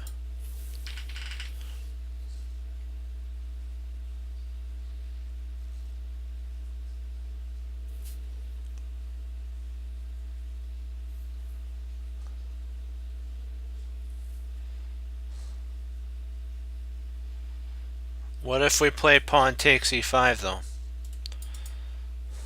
Rather than queen takes d5.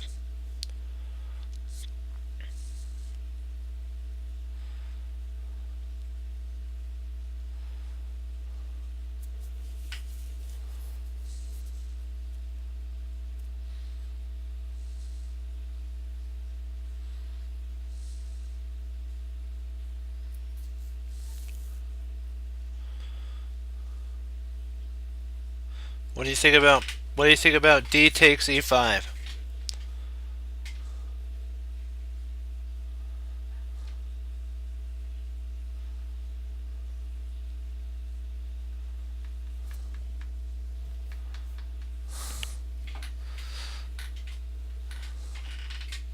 Do you think that line's right?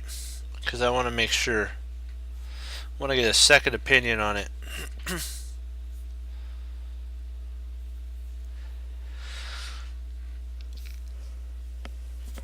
Excuse me.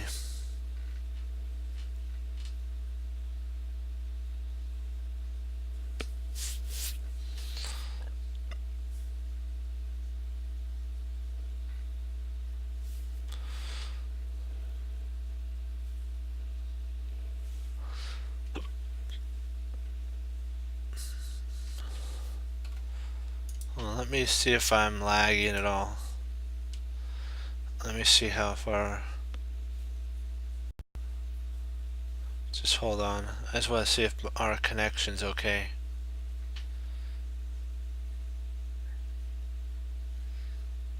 I'll just let that reset while we're waiting. Okay. Hold on.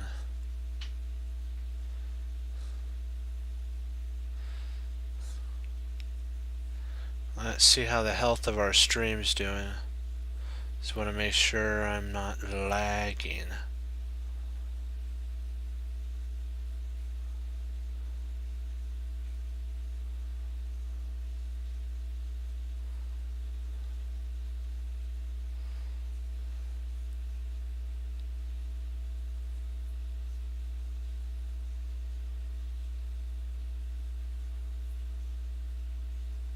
So I am a little bit behind.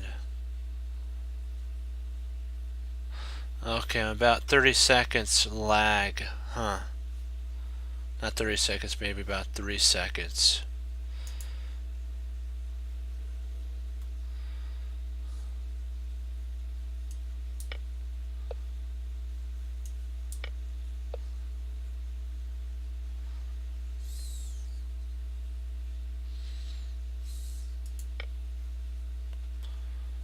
Oh wow, a simple fork. Let's try that again.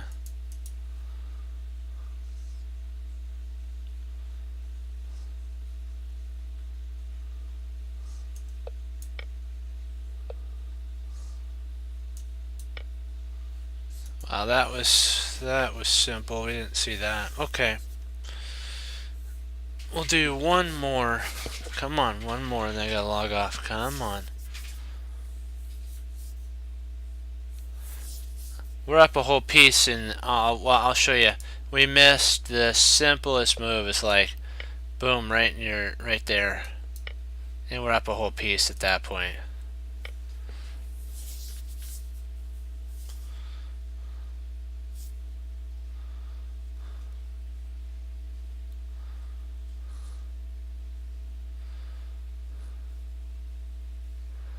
Okay, let's end on a positive run.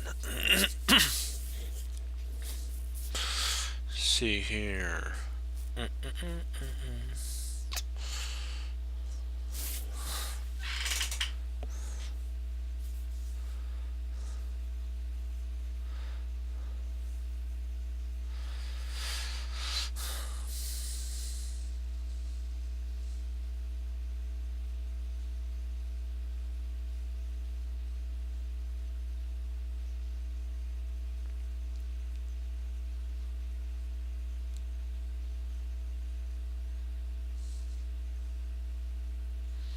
Yeah, that was like right in your face. We should have our face. I mean, we should have seen that.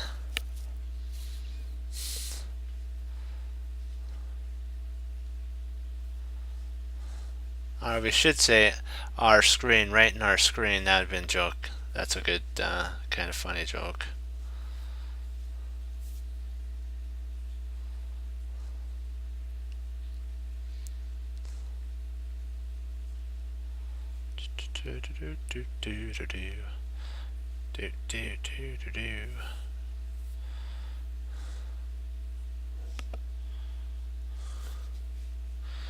I'm trying to see if I can't make night before work.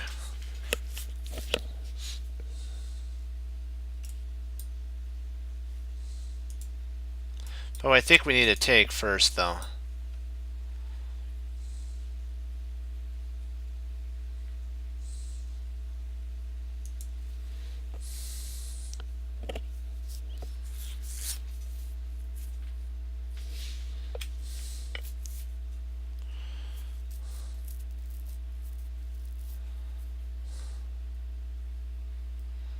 Huh.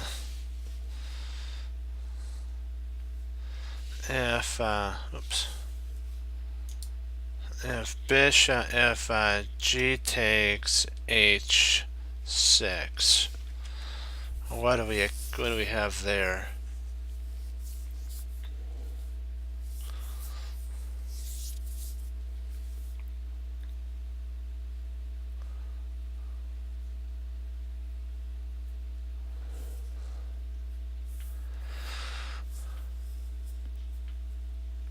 Hmm.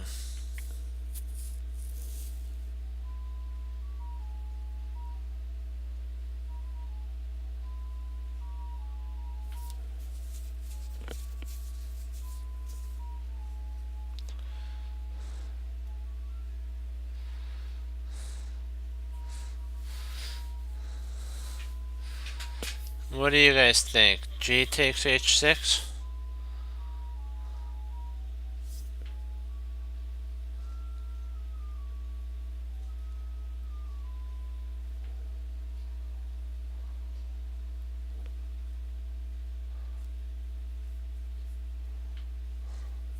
Let's see here. G takes H6.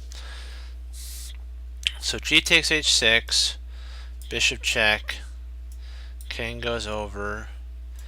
If queen comes in, we then play rook G8, and potentially we can block with rooks and then double up. What do you think? So G takes H6, bishop H7 check.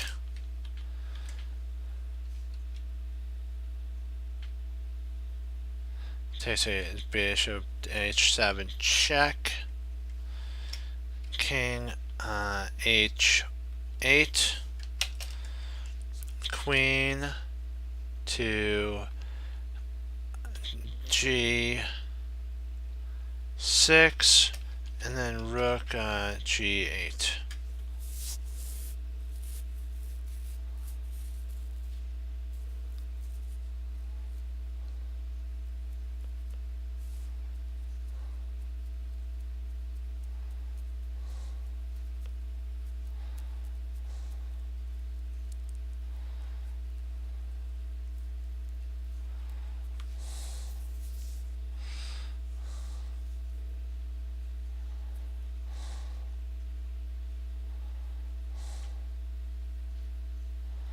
Okay.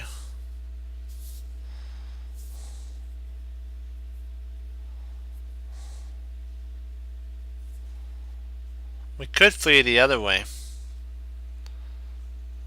We could try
Gotta be careful. He has a perpet with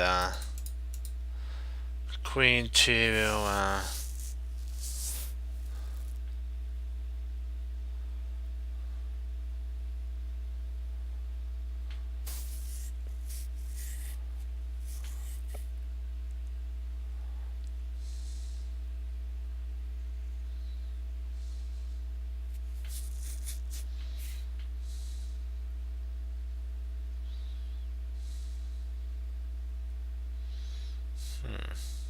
oh, we just take with the pawn.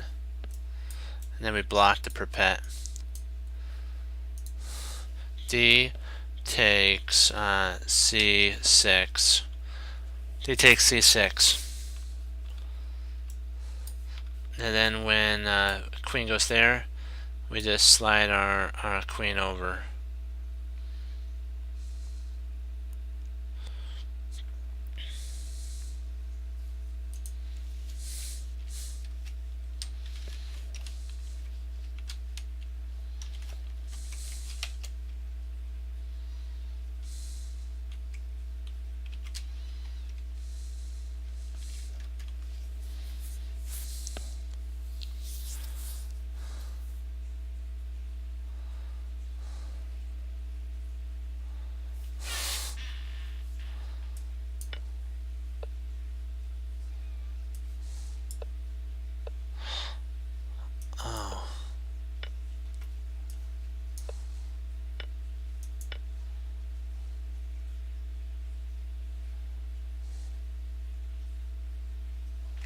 That's okay. Drat.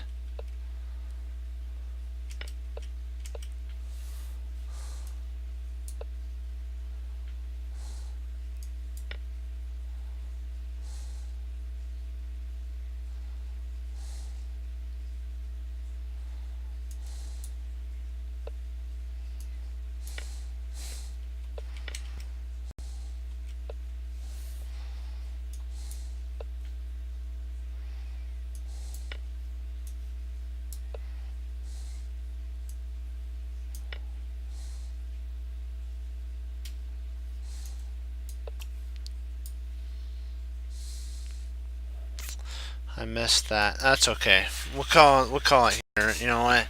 I learned a whole bunch on that. I didn't calculate far enough out. That's my fault there, guys. Okay, do you have any questions on this move here? This before I log off?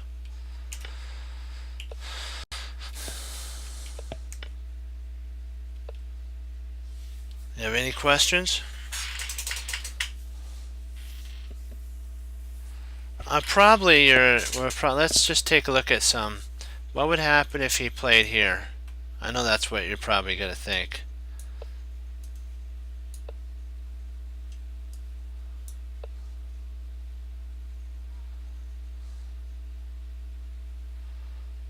And then if he plays there.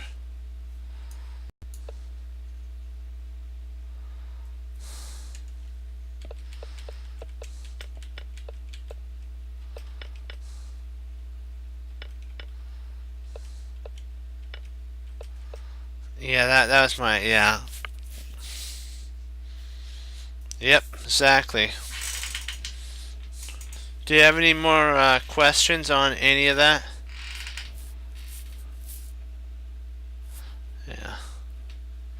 Are y'all good? Because I want to make sure I answer the questions on this. Sorry about that, guys. I don't know.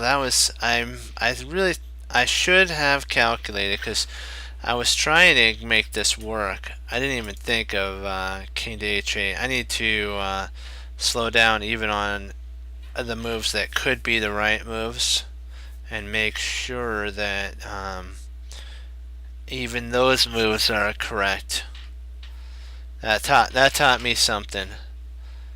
Don't just go with a move. Yeah, perfect. Okay. Alrighty. Okay, guys. Remember, there are no limits. We can go beyond anything we can do.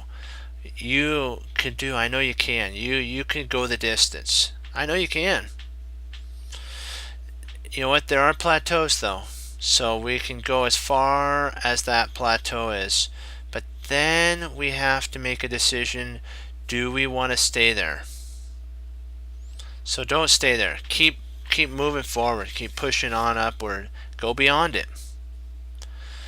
Knowing is not enough, we must apply. Willing is not enough, we must do. Those are really wise sayings. And I always mention this, I know. We're the ones that hang up our coat, hang up our hat, and sit down and do puzzles and games that most won't do. We will do it to get better. And again, I wanted to, dedicate this podcast tonight to the September 11th families and the people who also the police officers and firefighters that gave their life to protect. Okay, and I'll leave you with those. That's very heavy thought, and you guys can, if you'd like, moment of silence or prayer for the families. Okay, and tomorrow is 9:60. If you guys are interested, St. Louis, 11 a.m. Pacific Standard Time. So you can watch it if you're interested in that. Okay, guys? All right. And I'll leave you with that thought. As Wesley So says, serve the Lord Jesus. And as I say, God bless. And I'll see you guys next time on Chest Cruncher TV. Have a blessed morning, afternoon, evening, guys. And Lord willing, I'll be back on and we'll do the next chapter. I believe it's, let me see, I want to make sure I got the right number. Chapter 10, Inaccurate Moves. So we'll get to see inaccurate moves in the London system. That'll be fun. And then we'll do some puzzles, some games, and go over some games. So bring the games on. We'll go over them and learn. Okay, be blessed tonight, guys, and I'll see you tomorrow, okay? Keep up doing the good work. We learn, remember? Learn from your mistakes and keep pushing forward. Go Team Chest Cruncher. All right, good job, guys. Bye-bye. I'll see you tomorrow. Be blessed.